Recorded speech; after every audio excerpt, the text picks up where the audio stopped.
This is the very first edition of the Tri-State Defender, November 1951. Looking at the tattered and worn pages of the Tri-State Defender's first edition are like taking a look back in time. You know, we've been a trusted source of information for this community since 1951, and that's saying a lot. There's been a lot of people and businesses and media outlets that have come and gone.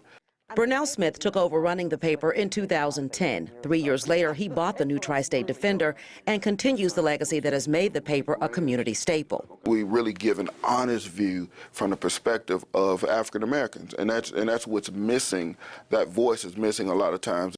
The headlines change from day to day and generation to generation, but one thing remains constant: the Defender's focus on Memphis and what Smith calls the voiceless. If you want to know what positive contributions are being made consistently by African Americans in this community, day in and day out, the new Tri-State Defender is a platform for that.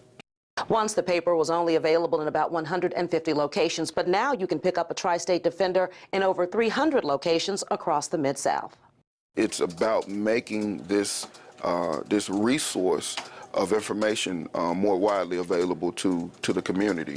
In addition to printing the paper's weekly edition, Smith has launched a mobile app and the TSD Daily Digital, an online version of the paper that's updated daily. We really have transitioned from just being a newspaper to being what I call a dynamic multimedia outlet.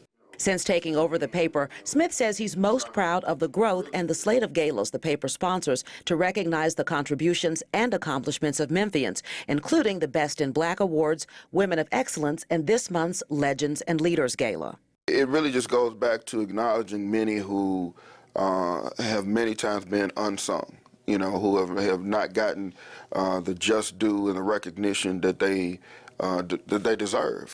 And for those who argue that the new Tri-State Defender is the city's black paper, Smith says, if I'm Latino, or if I'm Caucasian, or if I'm Asian and I live in this community that's 70% African American, I want to know what's going on in that community. I want to know how to connect to people in that community. And so we're a resource for everybody.